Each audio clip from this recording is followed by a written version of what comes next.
सबसे पहले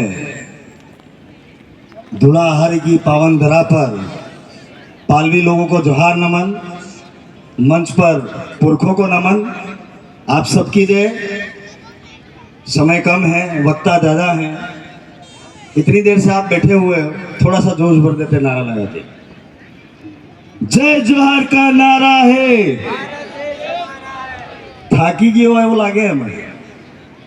जय जोहार का नारा है, मजा नहीं आया। जय जोहार का नारा है, अरे मान रहे सम्मान रहे, अरे मान रहे सम्मान रहे।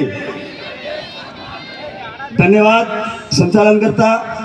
काफी वक्ताओं ने बहुत सारी बातें बता दी है, मैं दो चार बिंदुओं पर बात बताना चाहूंगा। एक, भारत का संविधान जिससे देश चलता है, व्यवस्था चलती है, सिस्टम चलता है, और एक हमारे पुरखों का संविधान जिससे आदिवासी समाज चलता है। मैं आपके बीच में ये बात इसलिए कहना चाहूंगा, आप ही के एरिया के एक थानेदार साहब ने ये बात मेरे को कहने के लिए कही है कि ये कहिएगा जरूर, अगर उस मंच पे बोलने का मौका मिले तो। हमने हमारी व्यवस्था को तार तार कर दिया है। हम हमारी गोत्र के अंदर एक ही गोत्र में शादियां करवा रहे हैं। आज की तारीख में एक ही गोत्र की बेटा बेटी आपस में भाग जाते हैं। इस पालवी धरती पे ये कहने की जरूरत इसलिए आ पड़ी है कि वो जो कमेटी व्यवस्था है, वही कमेटी उनका निस्तारण करके उनको साथ रहने की इजाजत दे रहे हैं। ये हमारा बाप दादों का संविधान के साथ खिलवाड़ हो रहा है, वो आने वाले समय में हमको रोकना होगा। ये बात इस मंच के माध्यम से मैं कहना चाहता हूं। बोली में आज की तारीख में ये व्यवस्था हो गई है, छोटा बड़े का मान सम्मान नहीं कर रहा है, छोटा व्यक्ति बड़ों का आदर नहीं कर रहा है। कौन काका है, कौन भाई है, कौन बड़ी बहन है, कौन बड़ा भाई है, कौन गांव का बड़ा बुजुर्ग है, हम उसका मान सम्मान भूल गए।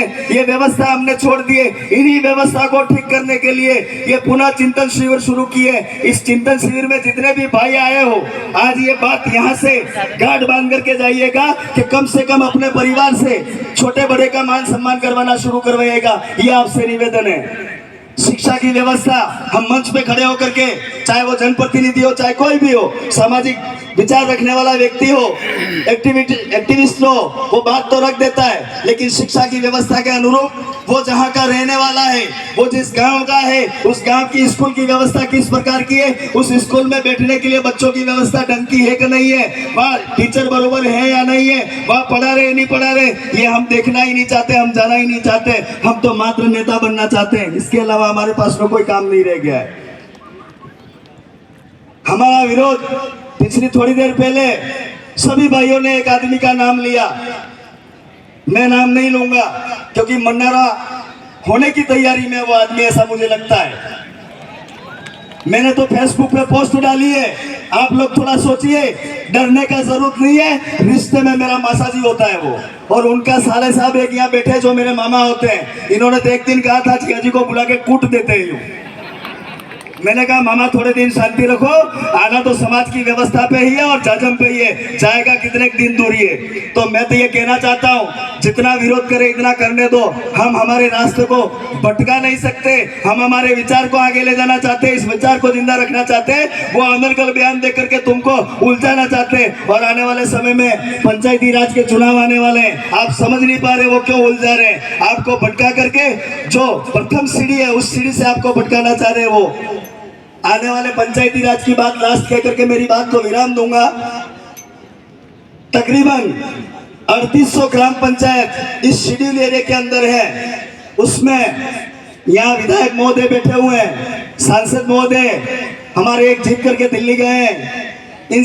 ये सब हमने बना दिए, लेकिन अधिकतम साथी जब तक उस प्रथम सीढ़ी पंचायत की, जहाँ केंद्र से 1 रुपया आता है, राज्य से 1 रुपया आता है, चाहे किसी भी व्यवस्था का पैसा आता है, वो सरपंच के खाते में, मतलब पंचायत के खाते के अंदर आता है।